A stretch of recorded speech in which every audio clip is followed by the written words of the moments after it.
بسم اللہ الرحمن الرحیم۔ شروع اللہ کا نام لے کر جو بڑا مہربان نہایت رحم والا ہے۔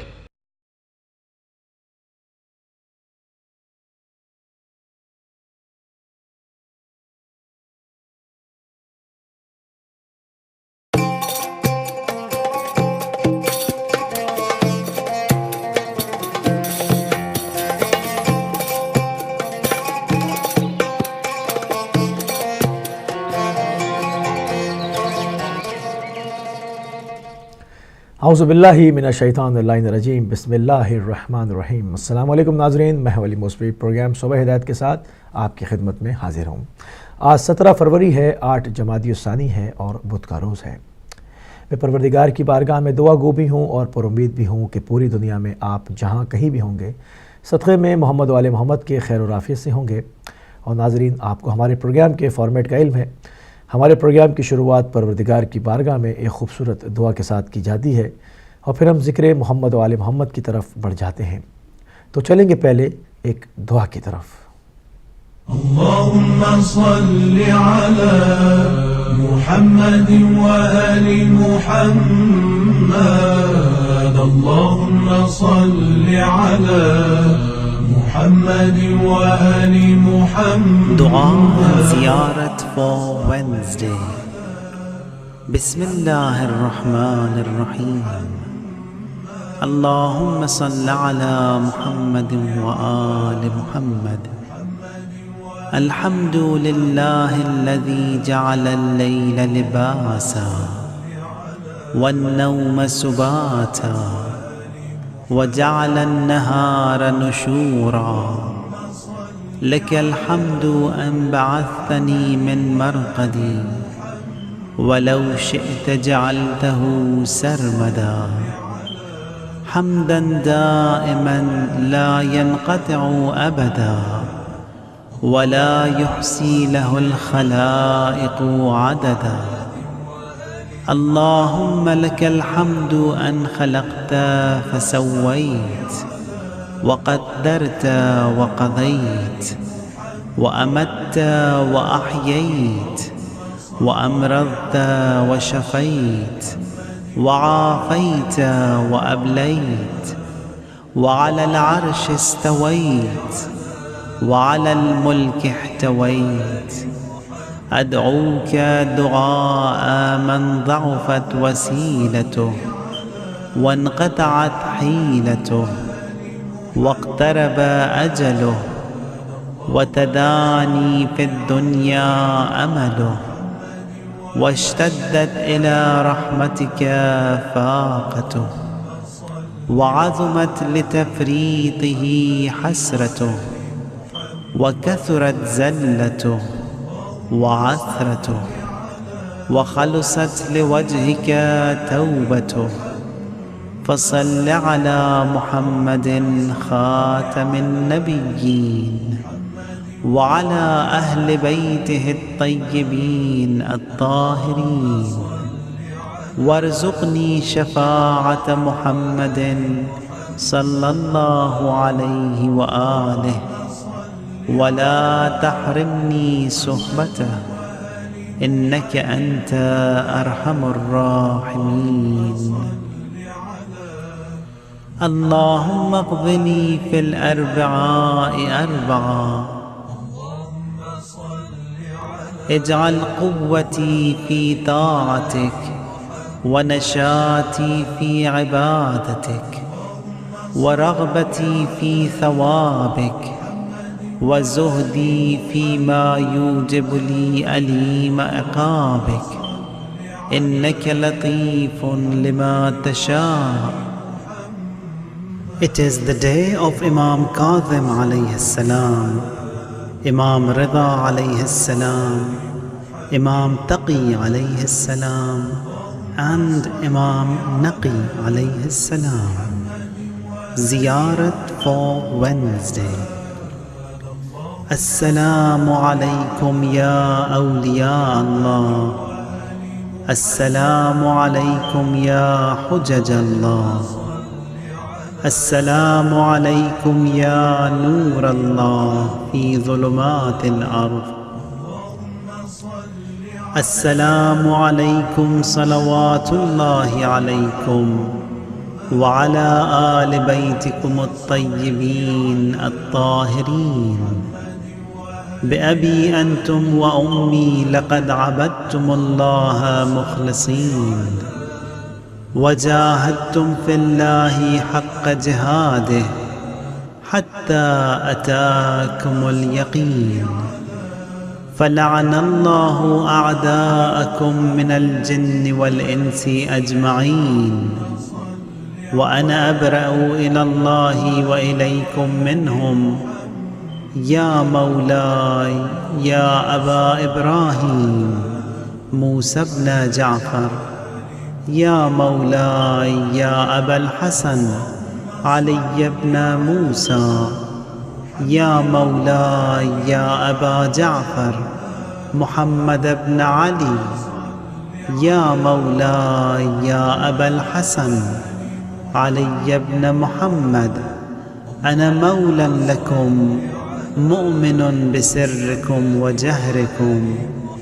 متضيف بكم في يومكم هذا وهو يوم الأربعاء، ومستجير بكم، فأضيفوني وأجيروني بآل بيتكم الطيبين الطاهرين. اللهم صل على محمد وآل محمد، اللهم صل على محمد وآل محمد. ظہور کا وقت آ گیا ہے، امام سے لو لگائے رکھنا، ظہور کا وقت آ گیا ہے، حرم پہ نظر جمائے رکھنا، ظہور کا وقت آ گیا ہے، چراغ الفت جلائے رکھنا، نہ نیند آئے نہ اونگ آئے، رکھو ہر ایک پر نظر جمائے، دل و نظر سے کہ سامرا سے، نہ جان کس راستے سے آئے، ظہور کا وقت آ گیا ہے، ہر ایک رستہ سجائے رکھنا، نہ حب دنیا سے کچھ لاقہ، نہ غیر سے راہ رسم رکھنا، تمہاری دولت ہے علم و تقوی، کرے گا دجال اس پہ حملہ، ظہور کا وقت آ گیا ہے، تم اپنی پونجی بچائے رکھنا، یہیں کہیں آس پاس ہوگا، وہ آنے والا تھا آ چکا ہے، حواری عیسیٰ کے ساتھ ہوں گے، موالی مولا کے ساتھ ہوں گے، ظہور کا وقت آ گیا ہے، موالیوں سے بنائے رکھنا، ہے انتقام حسین باقی، وہ آنے والا حساب لے گا، عقیدہ اپنا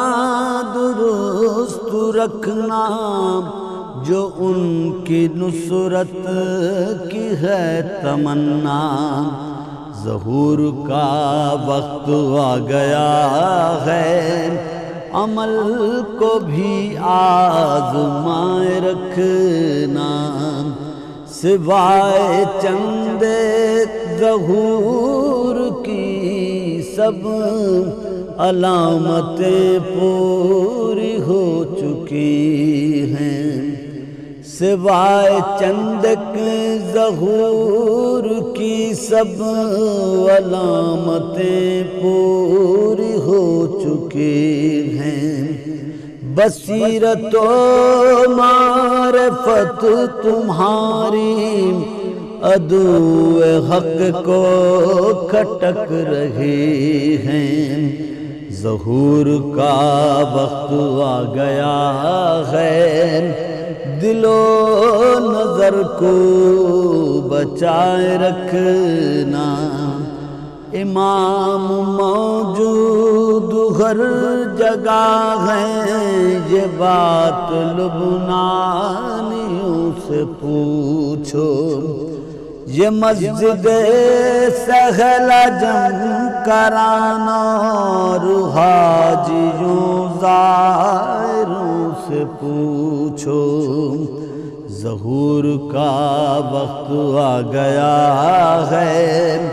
صفیں عزا کی بچھائے رکھنا،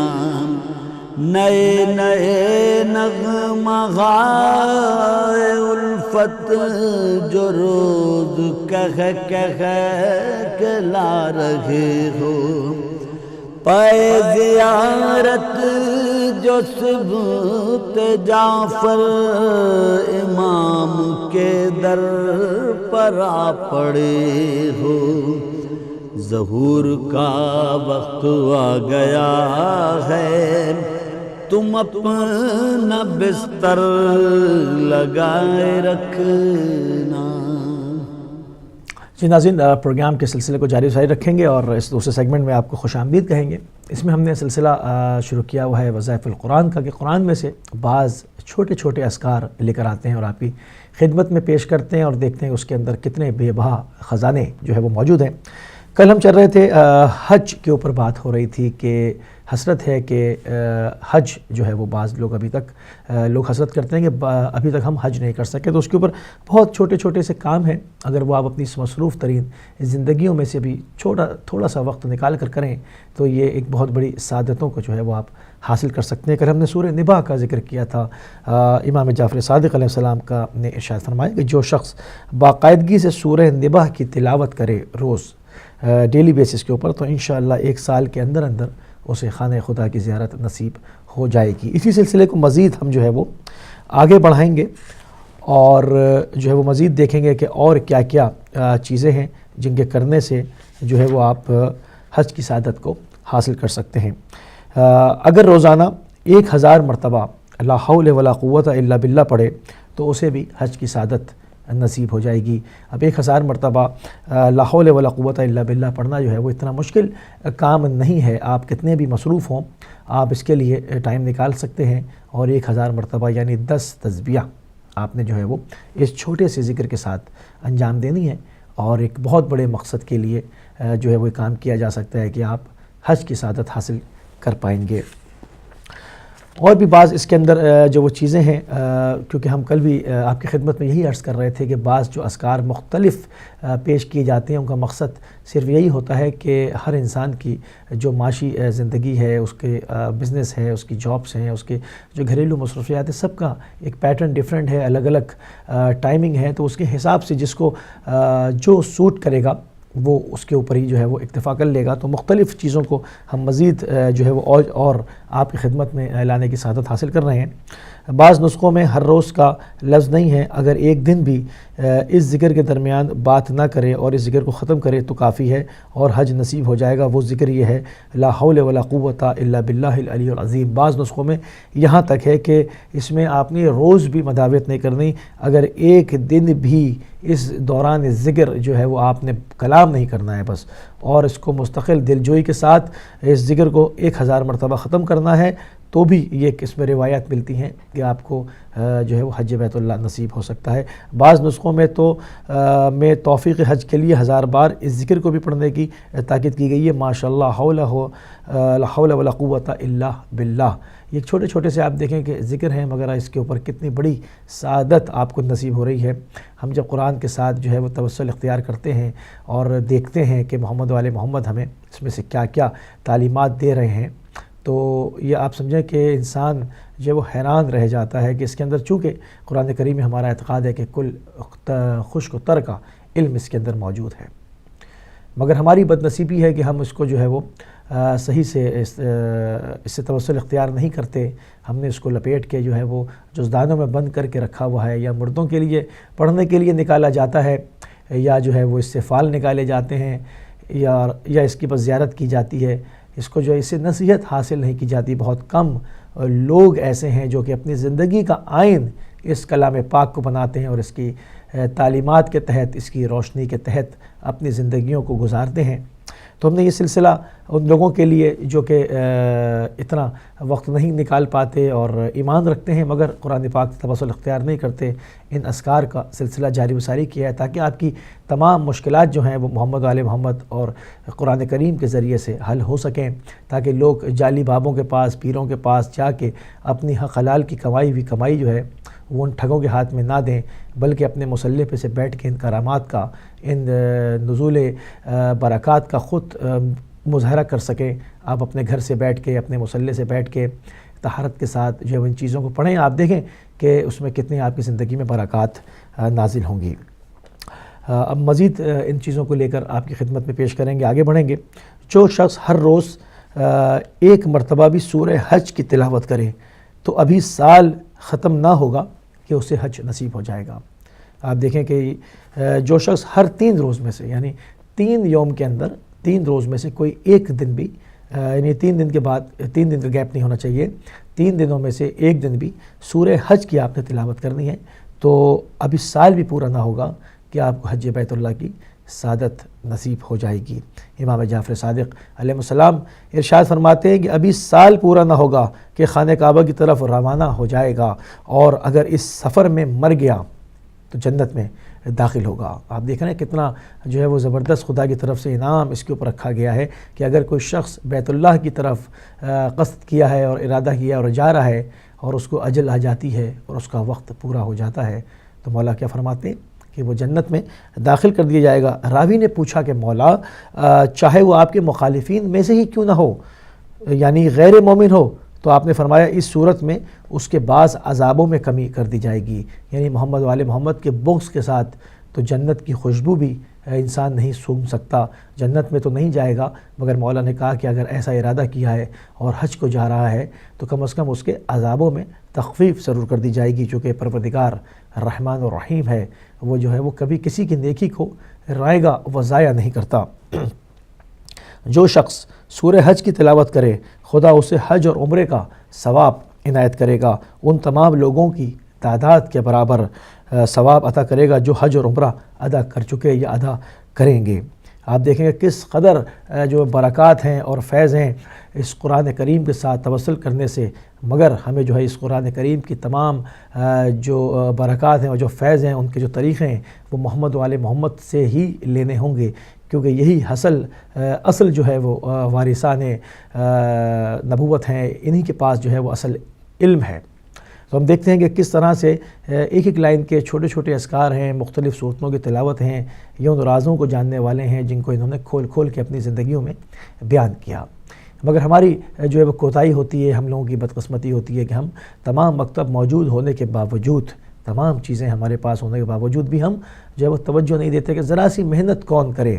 ہم چاہتے ہیں کہ کسی کو پیسے دے دیں اور وہ ہمارے لیے پڑھے بیٹھ کے، تو جناب کہا جاتا ہے کہ آپ کو تکلیف ہے، آپ کی حاجت ہے، مریض ہی جو ہے وہ ٹیبلٹ کھاتا ہے، جس کو درد ہوتا ہے وہی دوا کھاتا ہے، اس کے بدلے میں کوئی دوسرا دوا نہیں کھاتا۔ تو ان چیزوں سے ہمیں جو ہے وہ اجتناب کرنا چاہیے، اور جو ہمارے مسائل ہیں، جو ہمیں چیزیں درپیش ہیں، جو ہماری حاجات ہیں یعنی حاجات شرعیہ ہیں، اس کے لیے پروردگار کے ساتھ راز و نیاز کرنا چاہیے، اس کی بارگاہ میں حاضر ہوتے رہنا چاہیے، توسل اختیار کرنا چاہیے۔ اس کے ساتھ جو ہے وہ معنوی، آپ کی زندگی میں معنوی تبدیلیاں بھی آئیں گی، روحانی تبدیلیاں بھی آئیں گی، آپ کا قلب بھی منور ہوگا، اس میں معنویات بھی پیدا ہوں گی، اور ان چیزوں کا جو ایک اس کا جو حلاوت ایمان بھی آپ کو نصیب ہوگی، کیونکہ بہت سارے نمازی ایسے ہیں جن کو حلاوت ایمان نصیب نہیں ہوتی۔ ایک اس کے اندر ایک حلاوت ہوتی ہے، یعنی کہ وہ اپنے اندر ایک کشش رکھتا ہے، یہ تمام اذکار ہیں، یہ تمام چیزیں ہیں، پروردگار کے حضور پیش ہونا، اس کی بارگاہ میں وقت سے نماز پڑھنا، سجدہ و سجود کرنا، اس کی اپنی حلاوت ہے۔ جب انسان کو وہ حلاوت محسوس ہونا شروع ہو جاتی ہے، اس کا ذائقہ وہ چکھ لیتا ہے، تو کبھی وہ جدا ہونا نہیں چاہتا۔ ہم دیکھتے ہیں کہ رسول اللہ صلی اللہ علیہ وآلہ وسلم نے جگہ ارشاد فرمایا کہ میں کبھی نماز سے سیر نہیں ہوتا، میری طبیعت کبھی نماز سے بھرتی نہیں۔ تو یہ وہ چیزیں ہیں کہ جب ہم ان کی طرف رجوع کریں گے تو خدا ہمارے قلب کو منور کرے گا، نورانی کرے گا، معنویات سے بھر دے گا، اور آپ حلاوت ایمان کو پائیں گے۔ اور جب آپ حلاوت ایمان کو پائیں گے تو آپ کبھی بھی جو وہ لحظے بھر کے لیے بھی، لمحے بھر کے لیے بھی قرآن و اہل بیت سے اپنے آپ کو جدا نہیں کریں گے۔ مزید آگے چلتے ہیں۔ تصویر مجموع البیان میں ہے کہ جو سورہ والعادیات کی تلاوت کرے تو اسے تمام حاجیوں کی تعداد سے 10 گنا زیادہ نیکیاں دی جائیں گی جو عید قربان کی رات مزدلفہ میں وقوف کرتے ہیں۔ آپ دیکھیں کہ کس قدر فضائل ہیں، کس قدر ہمیں جو ہے وہ، کیونکہ دیکھیں ہم جو اس زندگی گزار رہے ہیں، یہ ہمارے پاس مخصوص جو ہے وہ ہمارے گنے چنے دن ہیں، ہماری سانسیں گنی ہوئی ہیں۔ چونکہ انسان کو علم نہیں، کہ انسان کو علم نہیں کہ اس کی زندگی کتنی ہے اور اس نے کب چلا جانا ہے، مگر اس بات پہ سب متفق ہیں، اور یہ طے ہے کہ جانا ہر انسان نے ہے۔ جو یہاں آیا ہے اس کا جانا، یہاں آنا ہی دلیل ہے اس بات کی کہ اس نے ایک دن ضرور اپنے پروردگار کی طرف لوٹ جانا ہے۔ اگر وہ پروردگار کو نہیں بھی مانتا، نہیں بھی ادراک رکھتا، تو کم از کم یہاں سے مر جانے پر تو یقین رکھتا ہے، کیونکہ اس کے بغیر اس کو چارہ ہی نہیں ہے، کیونکہ وہ دیکھ رہا ہے اپنے ارد گرد جو بھی اس دنیا میں آیا ہے اس نے جانا ہے، مگر ان لوگوں کے لیے جو پروردگار پہ یقین رکھتے ہیں، روز قیامت کا یقین رکھتے ہیں، قبر کے سوال و جواب کا یقین رکھتے ہیں، برزخی زندگی کا یقین رکھتے ہیں، جو اس مکتب سے وابستہ ہیں جس کو نبی کریم صلی اللہ علیہ وآلہ وسلم نے اپنی پوری زندگی لوگوں کو تعلیم دیا، محمد وآل محمد نے اپنی پوری حیات طیبہ میں تعلیم دیتے رہے، تو ان لوگوں کے لیے تو بہت کشش رکھتی ہے کہ یہ محدود سی زندگی کے اندر آپ نے زیادہ راہ جو اکٹھا کرنی ہے، اور پروردگار کی طرف ایک طولانی سفر کے لیے آپ نے تیار ہونا ہے۔ جب بھی ہم اپنے ملکوں کو چھوڑنے کا ارادہ کرتے ہیں، اپنے شہروں سے سفر کرتے ہیں، تو ہم موسم کے اعتبار سے کپڑے رکھتے ہیں، ہم زیادہ راہ رکھتے ہیں، جتنا ہمارا اس میں ایکسپینس ہوتا ہے، جو خرچہ ہوتا ہے، کوشش کرتے ہیں کہ اس سے زیادہ رکھیں تاکہ ہمیں دوران سفر واپس اپنے گھر تک آنے کے لیے جو ہے وہ کمی راستے میں نہ پڑ جائے۔ تو ایک عظیم سفر ہر انسان کے در پہ ہے، جس نے وہ کسی بھی وقت شروع کر سکتا ہے، جس کا ٹائم بھی نہیں پتہ، جس کا نہیں پتہ کہ وہ کب کوچ کر جائے گا، کب وہ سفر شروع ہو جائے گا۔ تو اس زندگی کو جو عاقل لوگ ہوتے ہیں، جو عقلمند لوگ ہوتے ہیں، وہ ان لحظات کو، ان گھڑیوں کو، ان دنوں کو غنیمت جانتے ہیں، اس میں خوب کثرت کے ساتھ ذکر خدا کرتے ہیں، اس میں حقوق العباد کو ادا کرتے ہیں، حقوق الوالدین کو ادا کرتے ہیں، قرآن و اہل بیت سے تمسک اختیار کرتے ہیں، وہ ذخیرہ کر رہے ہوتے ہیں اپنے نیک اعمال کا، تاکہ جس وقت بھی اجل ان کی آ جائے اور فرشتہ ان کے سر پہ آ جائے اور ان کی روح کو قبض کرے اور اس کو لے جائے، تو ان کا سفر شروع ہو جائے، تو ان کے پاس وہ کچھ ہو جو انہوں نے یہاں بویا ہے، وہ اس کو وہاں کاٹ سکیں اور اس سے فیضیاب ہو سکیں۔ تو ہم نے اس کے لیے محمد وآل محمد کی دہلیز پہ آنا ہوگا اور ان کے بتائے ہوئے طریقوں سے قرآن کریم کی طرف رجوع کرنا ہوگا۔ چھوٹے چھوٹے سے اذکار ہیں، مختلف صورتوں کی تلاوت ہے، جس کے ذریعے سے آپ بہت بڑے جو ہے وہ بڑی بڑی سعادتوں کو حاصل کر سکتے ہیں، اور قرآن کریم کو تو روز پڑھنا چاہیے، کم از کم 40 آیات تو ضروری ہے کہ مومن روز اپنی زندگی میں تلاوت کریں، ان کو میمورائز کریں، ان کے ترجمے کو یاد کریں، اس کی تفاسیر کی طرف رجوع کریں۔ آپ دیکھیں کہ آپ کی زندگیوں میں کیسی بہاریں لوٹ آتی ہیں، آپ کو کسی پیر کی اور کسی کی ضرورت نہیں ہوگی۔ اس قرآن کریم سے تمسک اختیار کریں۔ امام زین العابدین علیہ السلام فرماتے ہیں کہ اگر پوری دنیا میں کوئی نہ رہے اور میرے پاس صرف قرآن کریم ہو تو مجھے اس دنیا میں وحشت نہیں ہوگی۔ آپ دیکھیں کہ کیا قرآن کے اندر اس سے تمسک اختیار کرنے کا کیا لطف ہے، کیا انسان کھو جاتا ہے، کیا گہرائیاں ہیں اس کی، کیا لطائف ہیں اس کے اندر۔ تو ہمیں چاہیے کہ ہم محمد وآل محمد کے بتائے ہوئے طریقے کے ساتھ قرآن سے تمسک اختیار کریں، ہم دیکھیں گے کہ ہماری زندگی جو ہے وہ بہت پرنور ہو جائے گی، اس کے اندر جاذبیت جو ہے وہ پیدا ہو جائے گی۔ ناظرین، ان تمام چیزوں کا سلسلہ جو ہے وہ جاری و ساری رہے گا۔ ایک دو چیزیں جو ہے وہ آپ کی خدمت میں اور عرض کروں اور اس کے بعد جو ہے وہ ہمیں بریک پر جانا ہوگا۔ کہا جاتا ہے کہ بعض لوگ اپنے ارادے کو بہت کمزور سمجھتے ہیں، یعنی اندرونی طور پر بہت کمزور ارادہ رکھتے ہیں، فوراً خستہ ہو جاتے ہیں، بات پہ جو ہے وہ مطلب اپنا بالکل ہاتھ پیر چھوڑ بیٹھتے ہیں۔ تو اس کے لیے بھی بہت ساری چیزیں ہیں، اسی قرآن کریم سے چھوٹے چھوٹے اذکار ہیں، اگر آپ ان کو پڑھیں گے پروردگار کے ناموں کو تو آپ دیکھیں گے کچھ ہی عرصے میں آپ ایک قوی ارادے کے مالک بن جائیں گے، اور آپ جس چیز کا ارادہ کریں گے آپ اس کو جس چیز کرنے کا ٹھانیں گے وہ آپ کر لیں گے۔ جیسے کہا جاتا ہے امام علی رضا علیہ السلام سے روایت ہے، آپ فرماتے ہیں کہ جو شخص زیادہ سے زیادہ القہر پڑھے گا، جو شخص زیادہ سے زیادہ القہر کی مداوت کرے گا، اس کی تلاوت کرتا رہے گا، اس کو دہراتا رہے گا، تکرار کرے گا، تو وہ اپنے نفس پر غالب آ جائے گا، یعنی اپنے نفس کو زیر کر لے گا۔ ہم دیکھتے ہیں کہ ہماری زندگیوں میں جتنی بھی ہم سے خطائیں ہوتی ہیں، جتنی بھی ہم جو ہے وہ معصیت خدا انجام دیتے ہیں، وہ تمام اپنے نفس کی وجہ سے دیتے ہیں۔ ہمیں نفس جو ہے وہ ہمیں ذلت میں گرفتار کر دیتا ہے، ہماری لا یعنی خواہشات، ہماری بیتکی حسرتیں جو ہوتی ہیں وہ جو ہے وہ ہمیں معصیت خدا کرنے پر مجبور کرتی ہیں۔ مگر جب ہم نفس پر غلبہ حاصل کر لیں، اس کو مجبور کر دیں، تو ہمارے چیز سامنے جو وہ باب ہیں، جو نورانی باب ہیں، وہ روشن ہو جائیں گے۔ ہمیں پتہ چل جائے گا کہ معصیت خدا کیا چیز ہے اور خوشنودی خدا کیا چیز ہے۔ تو یقیناً عقل مند انسان خوشنودی خدا کی طرف بڑھتا ہے، معصیت خدا سے پرہیز کرتا ہے، اور بالکل محمد و آل محمد کے راستے پر چلتے ہوئے اپنی زندگی کو دوام بخشتا ہے، اس کو آگے لے کے جاتا ہے۔ تو ناظرین، ان تمام چیزوں کا سلسلہ آئندہ آنے والے پروگراموں میں انشاءاللہ اگر زندگی رہی تو ان چیزوں کو لا کر آپ کی خدمت میں پیش کرتے رہیں گے۔ چھوٹے چھوٹے سے اذکار ہیں، ایک دو لائنوں کے ہیں، بعض جگہوں پہ صورتوں کی تلاوت ہے، مگر آپ یقین کیجئے کہ اس سے جو ہے وہ آپ کی زندگی بہترین جو ہے وہ تبدیلیوں کی جانب جائے گی۔ آپ خود محسوس کریں گے کہ جو ہے وہ کتنا انسان کو سکون بھی ملتا ہے، کیونکہ خدا کے ذکر میں ہی جو ہے دلوں کا چین خدا کے ذکر میں ہی رکھا گیا ہے۔ تو ہمیں چاہیے کہ ہم اس پرآشوب دور میں، اس عجیب ترین سے دور میں خدا کی جانب جو ہے وہ توجہ اختیار کریں، اس کی جانب سجدہ زیر ہوں، مگر بتائے ہوئے طریقوں پہ ان پر جو اس نے رسالت مآب کے ذریعے اجرا کیے، ائمہ طاہرین کے ذریعے اجرا کیے۔ تو ہمیں بھی اور آپ کو بھی ان تمام چیزوں کے اوپر توجہ کرنے کی ضرورت نصیب ہو، ان کے اوپر جو ہے وہ عمل پیرا ہونے کی توفیق ہو۔ ناظرین، ہمیں جانا ہوگا ایک مختصر سے بریک کے اوپر، بریک سے واپس آئیں گے تو اقوال معصومین کے ساتھ آپ کی خدمت میں حاضر ہوں گے۔ چلتے ہیں ایک بریک پہ۔